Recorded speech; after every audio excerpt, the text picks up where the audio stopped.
Welcome to Penrose Learning, where we make understanding easy. You start by preparing only what's essential. Confirm your compiler supports C++17, install the SDK, and place the API key in an environment variable. Once done, include the client header and link the provided runtime library so symbols resolve at compile time. Next, write a minimal request function that builds a request object, sets authentication from env, and returns the raw response. This gets you past setup quickly and into actual requests without wasting time on optional tools. Now you construct and send requests. Create the request object, populate required fields, and set headers like content type and authorization. You should choose sync for simplicity or async for throughput. Either way, wrap calls in try/catch or attach future handlers to capture errors.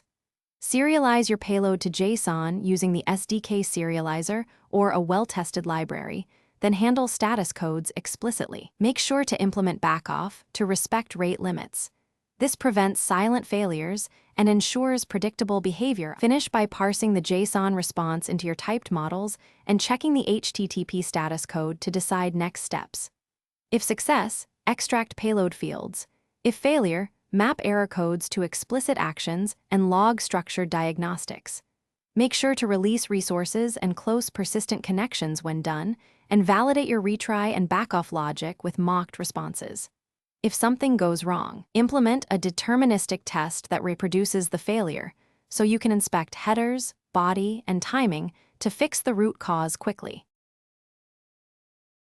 Thanks for watching. If this was helpful, leave a like and consider subscribing. See you next time.